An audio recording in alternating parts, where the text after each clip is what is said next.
देखिए इस क्वेश्चन में एक स्ट्रिंग है, स्ट्रिंग में ये m मास की बॉल है, ठीक है, और चार्ज क्या है इसके ऊपर, ये q का चार्ज है, इसको स्पीड दे दी v की, एक e का इलेक्ट्रिक फील्ड अप्लाई कर दिया नीचे की तरफ, e का इलेक्ट्रिक फील्ड अप्लाई कर दिया नीचे की तरफ। इसमें एक तो ग्रेविटेशनल फोर्स लगेगा mg, एक इलेक्ट्रिक फोर्स भी लगेगा। एक रूल होता है, सुनो आप, ये चीज़ 12th में आएगी, अगर e का इलेक्ट्रिक फील्ड हो कहीं पर, क्या हो बताइए, e का इलेक्ट्रिक फील्ड और उसमें q का चार्ज रखते हैं, तो उसके ऊपर एक फोर्स लगेगा q e के बराबर। कितना फोर्स लगेगा उसके ऊपर, एक q इंटू ई के बराबर। जैसे कि ना e की वैल्यू है इलेक्ट्रिक फील्ड 10, इसके अंदर चार्ज 10 न्यूटन पर कूलम का है, इसके ऊपर चार्ज रख दिया 2 कूलम का, कितना चार्ज रख दिया आपने, 2 कूलम, तो फोर्स कितना लगेगा इसके ऊपर बताइए, q इंटू ई, कितना 20 का। अच्छा -4 का रख दिया, तो माइनस नेगेटिव चार्ज रखोगे तो जिधर इलेक्ट्रिक फील्ड है उसके अपोजिट में फोर्स लगेगा q e का। चार्ज है 4, इलेक्ट्रिक फील्ड 10, इधर लगेगा 40 का फोर्स, ठीक है। जैसे कि मान लो यहाँ पर इलेक्ट्रिक फील्ड है ऊपर की तरफ, इलेक्ट्रिक फील्ड है ऊपर की तरफ, सपोज ये इलेक्ट्रिक फील्ड है सपोज ऊपर की तरफ 20 का, 20 न्यूटन पर कूलम, इसके अंदर चार्ज रख दिया 3 कूलम का, बताइए इसके ऊपर कितना फोर्स लगेगा, 60 का ऊपर की तरफ लगेगा नहीं लगेगा, और यहाँ पे -2 कूलम का चार्ज रख दिया, बताइए इसके ऊपर क्या होगा, 40 लगेगा ना। किस तरफ लगेगा, वो नीचे इलेक्ट्रिक फील्ड के अपोजिट में लगेगा फोर्स। तो फोर्स होता है q इंटू ई के बराबर। फोर्स, इलेक्ट्रिक फोर्स किसके बराबर होता है, ये चीज़ 11th में कई बार जरूरत पड़ती है, हालांकि 12th की चीज़ है, 11th में बार बार जरूरत पड़ती है इसकी, इसलिए मैंने बता दी, ठीक है। सुनो,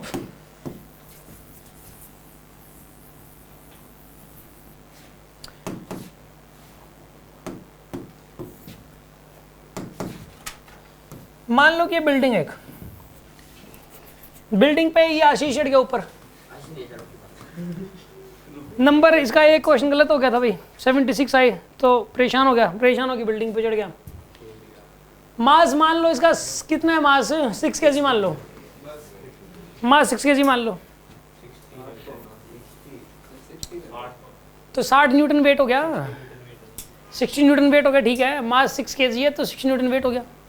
अब ये ऊपर से जंप मारने वाला है, अब जंप मारने वाला है तो जो नीचे है, ठीक है, नीचे शक्तिमान नहीं है, नीचे रोहित खड़ा है, 45 नंबर है यहाँ, नीचे रोहित खड़ा है। रोहित बोला कि भाई क्या कर रहा है यार, ये तो क्या मतलब जो है, तो कहता है यार ना बस नंबर कम आ गए, नंबर कम आ गया, मेरे तो 45 है, मैं देखो आराम से, मेरे को तो क्या ऐश हो रखी है, तेरे को पता नहीं क्या दिक्कत है, बोला ना मैं तो कूदूंगा। अब इसने सोचा कि यार, रोहित ने सोचा यार क्या करूं यार, नाम मेरा लग जाएगा बेकार में, मैं ही पास हूं यहाँ तो इसने क्या किया, इसको ध्यान आया कि यार ये अपनी पॉकेट में चार्ज रखता था, चार्ज, इसकी जेब में चार्ज होता है, जेब में चार्ज रखता है, ये एक्सपेरिमेंट वगैरह करता रहता है तो जेब में चार्ज रखने की जरूरत पड़ती है, रख लेता है। इसने क्या किया कि जैसे इसने जंप मारा यहाँ पे, इसने नीचे से एक स्पेशल टॉर्च थी इसके पास जिसमें से इलेक्ट्रिक फील्ड निकलता था, एक स्पेशल टॉर्च थी, उसमें से क्या निकलता था, इलेक्ट्रिक फील्ड। इसने इलेक्ट्रिक फील्ड भेजा 20 न्यूटन पर कूलम का, 20 एक टॉर्च से नीचे से 20 न्यूटन पर कूलम का इलेक्ट्रिक फील्ड अप्लाई कर दिया, और ये यहीं का यहीं हवा में लटक गया, ना नीचे जा रहा ना ऊपर जा रहा, वहीं का वहीं हवा में लटक गया, और मार ले जंप। तो ये अभी यहाँ पे हवा में लटका हुआ है। ये बताइए इसकी पॉकेट में चार्ज था कि नहीं था, पहले तो ये बताओ। हाँ, क्योंकि अगर पॉकेट में चार्ज नहीं होता तो ये नीचे आके गिरता, इलेक्ट्रिक फील्ड कोई फर्क नहीं पड़ता इस पे। क्या कह रहे हो, क्या बचालू बचालू क्या कर रहे हैं,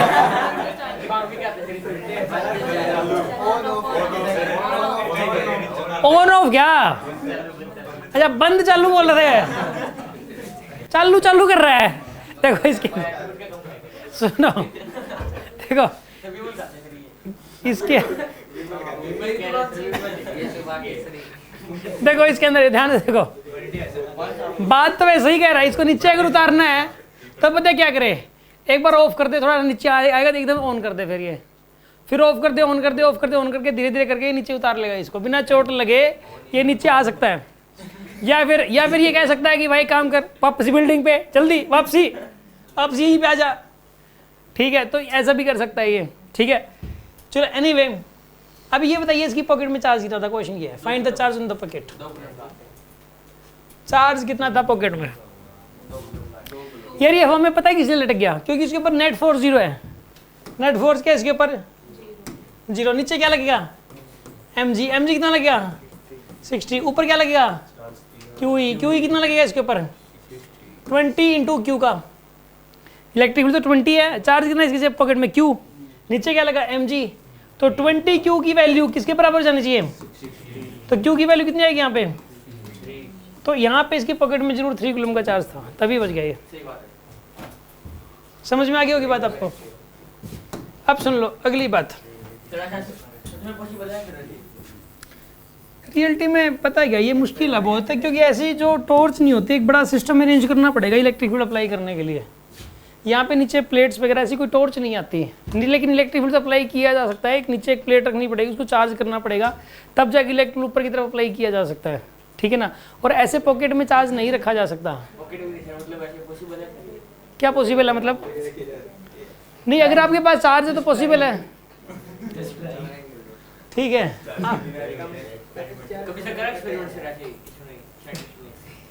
हाँ तभी तो ये पूरी इलेक्ट्रोस्टैटिक्स बनी है, पूरी इलेक्ट्रोस्टैटिक्स इसी बात पे तो बेस्ड है। ये तो इन्फिनिटी तक ऊपर जाएगा।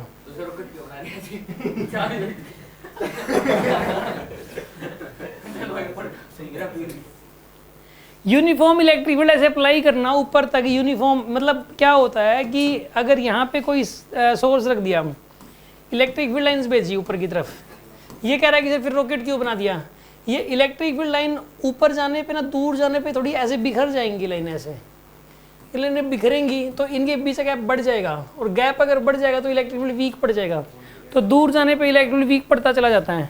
तो ये चीज़ प्रैक्टिकली पॉसिबल नहीं है। अगर ऐसा होता कि यूनिफॉर्म इलेक्ट्रिक फील्ड मतलब जैसे यहाँ वैल्यू 20 है तो ऊपर तक वैल्यू 20 ही बनी रहे लगातार, ऊपर तक वैल्यू 20 ही बनी रहे, फिर तो रॉकेट की सही बात है, जरूरत ही नहीं है, ठीक है ना। कोई चीज़ है उसके ऊपर चार्ज दे के ऊपर छोड़ दो, एक बॉल है बॉल के ऊपर चार्ज दे दिया, वो बॉल हमेशा ऊपर जाती रहेगी, ऐसा कर सकता हूँ। कोई ना, ये चीज़ें इलेक्ट्रोस्टैटिक्स और इलेक्ट्रोडायनामिक्स में उसमें चलता यही है, ठीक है ना। उसमें कोई ग्रेविटेशनल फोर्स कुछ नहीं होता, उसमें करंट, चार्ज, वोल्टेज, बैटरी, यही चीज़ें चलती हैं मतलब लगातार कई महीनों तक, ठीक है ना। 12th में अब तक चल रही हैं, 15 मार्च से स्टार्ट हुई थी, 15 मार्च से चीज़ें स्टार्ट हुई थी, और अब तक charge, voltage, battery, current, magnetic field, electric field, यही चीज़ें चल रही हैं, ठीक है ना। तो आप उस टाइम दिमाग लगाना, अभी नहीं। हाँ जी, शुरू करते हैं। अभी इसके ऊपर आते हैं हम लोग। यहाँ पर एक बात बताइए, आज आप रूल सुन लो क्या है। इसके ऊपर नीचे क्या लगेगा, एक तो mg, एक नीचे की तरफ क्या लगेगा इसके ऊपर QE। हाँ जी, नीचे क्या लगेगा QE। अब ये रेस्ट में रहते हुए टेंशन बताओ कितनी है, रेस्ट में रहते हुए जो टेंशन होगी ना, रेस्ट में रहते हुए जो टेंशन होगी वो निकाल लो पहले। तो टेंशन किसके बराबर हो जाएगी, mg प्लस QE। एक होता है जी इफेक्टिव होता है टेंशन बाय मास, और टेंशन वो लेनी है जब ये रेस्ट में था, जब ये रेस्ट में थी बॉल तब वाली टेंशन लेनी है। तो ये रेस्ट में तो टेंशन T, मास M, तो यहाँ पे क्या आएगी बताइए, mg plus QE divided by में M। ये आपके पास किसकी वैल्यू आ गई, जी इफेक्टिव की। किसकी वैल्यू आ गई बताइए, ये वाली जी इफेक्टिव की। तो जो टाइम पीरियड होता है ना, वैसे तो आपने सॉरी टाइम पीरियड नहीं, वो जो वेलोसिटी चाहिए, यहाँ पे मिनिमम वेलोसिटी कितनी देनी पड़ती है बताइए, यहाँ पे √5g ना, √5g, बस जी की जगह जी इफेक्टिव आ जाएगा, जी की जगह क्या आएगा यहाँ पर, जी इफेक्टिव आंसर आ जाएगा आपके पास। तो इसका आंसर क्या आएगा, √5 जी इफेक्टिव आ जाएगा mg plus QE by M into L। ये आंसर आएगा आपके पास। कोई डाउट हो तो बताओ इस बात में।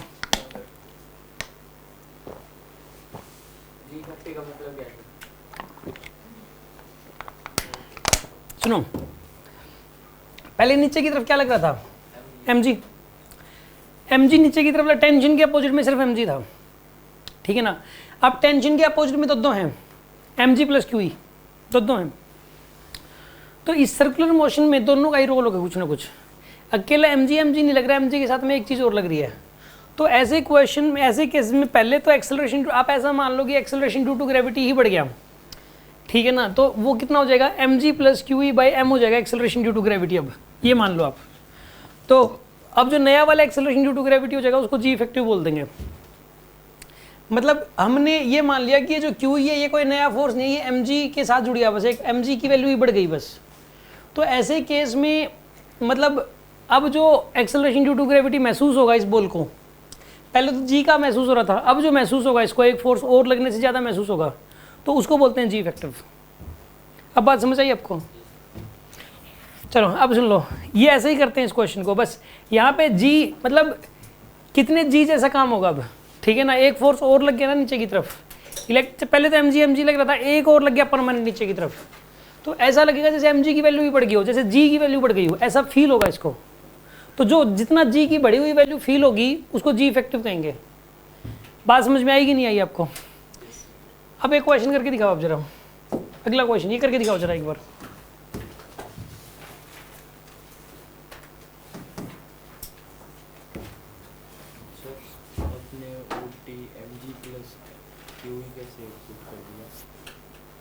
एक बार इस क्वेश्चन को ट्राई करो, अभी दोबारा पूछ लेना, मैं बता दूंगा।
नीचे क्या लगेगा इस पे, क्यू ई किस तरफ लगेगा इसमें, इसमें क्यू ई ऊपर लगेगा, और टेंशन भी किस तरफ लगेगी, तो टेंशन की वैल्यू निकालनी है, कितनी हो जाएगी, इक्वेशन क्या लिखोगे, T plus Q E will be equals to, तो टी की वैल्यू कितनी आएगी यहाँ पे,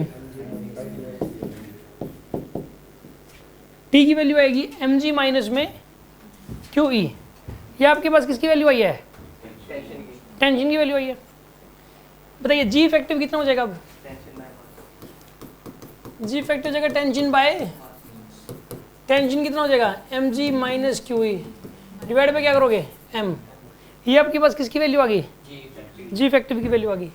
अब बताओ, अब इसके अंदर यहाँ पे क्या लिखोगे बताइए, मतलब वी मिनिमम कितना देना पड़ेगा आपको, √5 जी इफेक्टिव इंटू एल ना, तो सोल्व करो आप, √5 जी इफेक्टिव की वैल्यू आ जाएगी M G minus Q E divided by M into L. ये आपके पास किसकी वैल्यू आ गई, मिनिमम वेलोसिटी वैल्यू आ गई आपके पास। This is the V minimum here. Yes, कोई डाउट हो तो बताओ इस बात में। किसको, रेस्ट में पहले भी तो टेंशन हमने जो अभी देखो, एक बार बताओ इसको रेस्ट में मान लो, एक बार मान लो ये इलेक्ट्रिक फील्ड नहीं है, ये इलेक्ट्रिक फील्ड है ही नहीं मान लो।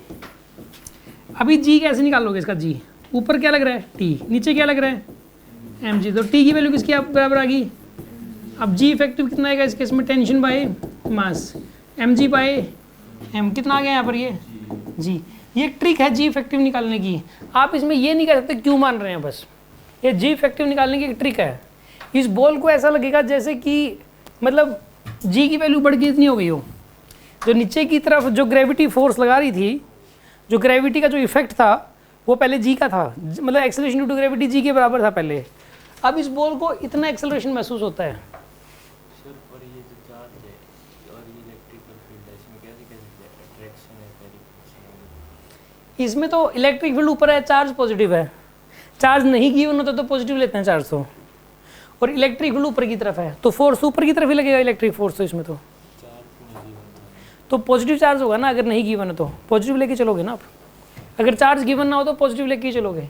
और इलेक्ट्रिक फील्ड ऊपर की तरफ है, तो इलेक्ट्रिक फील्ड ऊपर की तरफ है तो इलेक्ट्रिक फोर्स ऊपर की तरफ लगेगा इस केस में। समझ आ गई बात आपको?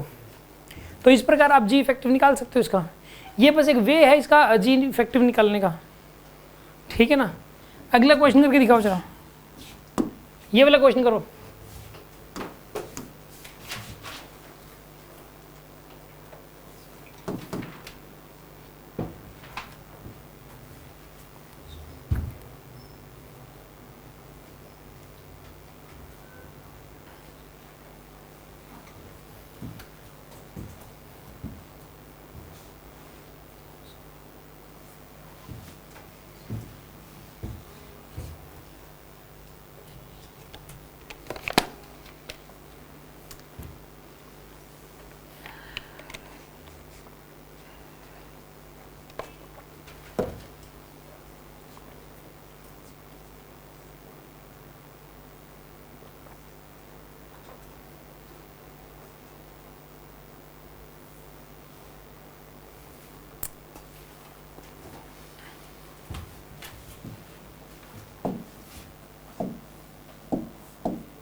सुनो, ये स्ट्रिंग है, एक तो इसके ऊपर क्या लगेगा mg, एक इसके ऊपर शूडो फोर्स लगेगा एलिवेटर के रिस्पेक्ट में, क्योंकि सर्कुलर मोशन तो एलिवेटर के रिस्पेक्ट में होगी। तो यहाँ पे जो वेलोसिटी कम से कम देनी पड़ेगी वो एलिवेटर के रिस्पेक्ट में ही होगी यहाँ पे सब कुछ। तो शूडो फोर्स भी एम, यहाँ पे एलिवेटर के रिस्पेक्ट में एफबीडी बनाओगे तो शूडो फोर्स के रिस्पेक्ट में शूडो फोर्स किस तरफ लगेगा बताइए? एलिवेटर का एक्सेलरेशन किस तरफ है? ऊपर की तरफ। तो शूडो फोर्स किस तरफ लगेगा? नीचे की तरफ। शूडो फोर्स नीचे की तरफ लगेगा एम ए नोड का। तो टेंशन की वैल्यू कितनी होगी बताइए यहाँ पे? टेंशन की वैल्यू हो जाएगी यहाँ पे M G plus M A naught. तो जी इफेक्टिव कितना आएगा बताइए यहाँ पे? टेंशन बाय मास, यानी कि जी प्लस ए नोड का, जी प्लस ए नोड का आएगा, ये जी इफेक्टिव आएगा। अब बताओ क्या करोगे, आंसर क्या आएगा इसका बताइए? वी मिनिमम कितना आएगा यहाँ पे? √5 जी इफेक्टिव इंटू एल। यहाँ पे क्या आंसर आएगा इसका? जी प्लस ए नोड इंटू एल, ये आंसर आएगा आपके पास। हाँ जी, बात समझ में आएगी नहीं आई आपको? अगला क्वेश्चन करके दिखाना चलो, सोल्व दिस वन।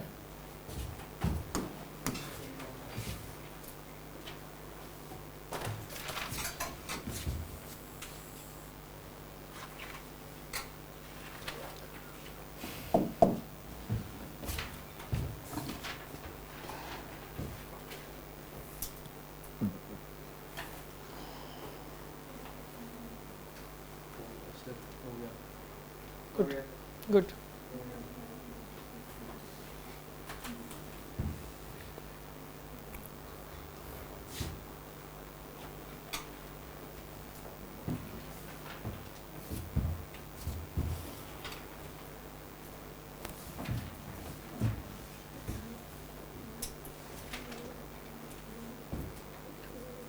कैसे करोगे बताइए? नीचे क्या लगेगा? एक तो इसके ऊपर एम जी, एक क्या लगेगा इसके ऊपर?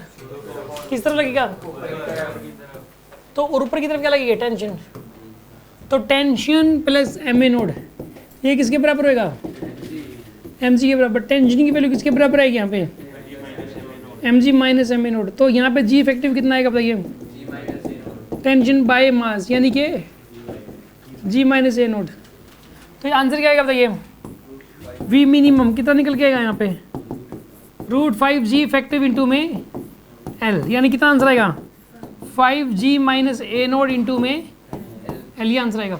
अगला क्वेश्चन करके दिखाओ जरा। कोई बात नहीं, करो, कराएंगे पूरा ये। इसमें वेलोसिटी क्या बताइए? कांस्टेंट है वेलोसिटी क्या इसमें? शूडो फोर्स तो लगना नहीं, शूडो फोर्स कांस्टेंट है, यहाँ पे शूडो फोर्स लगना ही नहीं है, वेलोसिटी कांस्टेंट है, तो √5 जी लिया आएगा इसका आंसर। इसका आंसर √5 जी लिख लो आप। अगला क्वेश्चन, इसमें जी का एक्सेलरेशन है नीचे की तरफ, इस केस में क्या होना चाहिए बताइए आप? इसका आंसर बताओ क्या आएगा? जी का एक्सेलरेशन नीचे की तरफ एलिवेटर का, जीरो क्या है यहाँ पे? टेंशन की वैल्यू जीरो है ना। सुनो आप, इसमें क्या होगा? नीचे की तरफ क्या लग रहा है? ऊपर की तरफ तो टी लग रहा है, एक शूडो फोर्स कितना लगेगा, तो टेंशन कितनी आएगी इसमें, 0, तो जी इफेक्टिव कितना आएगा यहाँ पे, टेंशन बाय मास होता है तो 0 आएगा जी इफेक्टिव। तो यानी वी मिनिमम कितनी देनी पड़ेगी बताइए इसमें, 0 ही देनी पड़ेगी। मतलब हल्की सी भी दे दोगे ना 0.0001, देखो 0 देना और 0.0001 देना एक ही बात है, तो ये सर्कुलर पाथ पे घूमना शुरू कर देगा। अगर हल्की सी भी वेलोसिटी दोगे तो सर्कुलर मोशन कंप्लीट हो जाएगी इस केस में। बात समझ में आएगी नहीं आई आपको? लास्ट क्वेश्चन ये वाला है। इस वाले क्वेश्चन के समझ लो क्या है पहले तो देखो, यहाँ पे एक रस्सी है ये एल लेंथ की और एम मास है। ये अगर यहाँ से छोड़ दें इसको तो ये ऐसे ऐसे सर्कुलर पाथ पे घूमेगा, सेमी सर्कुलर पाथ बनेगा। कैसा पाथ बनेगा बताइए, सेमी सर्कुलर पाथ बनेगा। हम कितना नीचे कील गाड़ दें, यहाँ पे कील लगानी है, यहाँ से कितना नीचे लगाएं, मतलब मिनिमम कितना नीचे लगाएं कि वर्टिकल सर्कुलर मोशन कंप्लीट हो जाए। समझ रहे हो बात को? देखो यहाँ पर जैसे कि ये रस्सी है और एम मास है, ये ऐसे सेमी सर्कुलर पाथ बन रहा है, ऐसे सेमी सर्कुलर पाथ बन रहा है इस तरीके से। अब ऐसे बन रहा है, यहाँ से ही कितना नीचे, यहाँ मैं कील लगा दूँ, यहाँ पे कील लगानी है मुझे, कितना नीचे लगाऊँ मैं कि सर्कुलर मोशन कंप्लीट हो जाए। मतलब यहाँ कील लगाई, ऐसे कंप्लीट होगी सर्कुलर मोशन। आ रही है, हो सकती है ना ऐसे? पहले तो ये ऐसे ऐसे था, सेमी सर्कल बन रहा था, ठीक है। अब मुझे यहाँ पे कील लगानी है, ऐसे अटक गई है रस्सी यहाँ पे, यहाँ से यहाँ तक का पोर्शन तो फिक्स हो गया रस्सी का, ठीक है ना, और ये नीचे वाला पोर्शन फ्री रह गया मूव करने के लिए, ये ऐसे ऐसे घूम रहा है। ऐसा हो सकता है इसके अंदर? मानते कि नहीं मानते? किसी को डाउट हो तो मैं करके भी दिखा सकता हूँ, रस्सी हो तो किसी के पास, वो तो रस्सी चाहिए बस। एक बार को तुम कल क्या क्वेश्चन तो करना ही है, कल क्या कर रहे हो? सुन आप, सिर फुटने की हमारी कोई गारंटी नहीं। देखो आप इसके अंदर जो है ना यार, ये बात बन नहीं रही, आप समझ गए ना भावनाओं को? समझे ये क्वेश्चन करवा दे रहा हूँ, चुपचाप सुन लो। देखिए आप इसके अंदर एक बात बताइए, यहाँ पे आते आते इसकी वेलोसिटी कितनी हो जाएगी, यहाँ पे √2gl हो जाएगी। कितनी हो जाएगी वेलोसिटी इसकी? और यहाँ से x नीचे अगर कील लगाई है तो यहाँ से यहाँ तक की लेंथ कितनी हो जाएगी यहाँ पे, L - x। अरे कितनी हो जाएगी यहाँ पर, ये यहाँ से लेके यहाँ तक की लेंथ कितनी होगी यहाँ पे? तो यहाँ वाली जो वेलोसिटी है √2gl, इसको इक्वेट कर दो किसके साथ, √5g L - x के साथ। यहाँ वाली वेलोसिटी √2gl किसके साथ इक्वेट कर दोगे आप? क्योंकि यार यहाँ पे कितनी वेलोसिटी चाहिए इसको, अब तो इफेक्टिव लेंथ L - x होगी। अब तो जो सर्कल बनेगा उसका रेडियस कितना होगा, L - x। अब तो नेल से लेके यहाँ तक की लेंथ L - x यही लोगे ना। अब तो जो वर्टिकल सर्कुलर मोशन होगी उसका रेडियस L - x होगा। तो कितनी वेलोसिटी चाहिए वर्टिकल सर्कुलर मोशन कंप्लीट करने के लिए? √5gl चाहिए, लेकिन L की जगह L - x लिखोगे आप। तो इसको इक्वेट कर दो, यहाँ से x की वैल्यू आ जाएगी। जब सोल्व करोगे तो x की वैल्यू शायद यहाँ पे 0.6L आएगी निकल के। समझ में आ गई बात आपको? कोई डाउट है किसी के मन में? स्क्वायरिंग ऑन बोथ साइड्स कर दोगे सोल्व करने के लिए इसको? ये सोल्व करना आता है ना आपको? अब तो जाना है तो आ गई तुम्हें।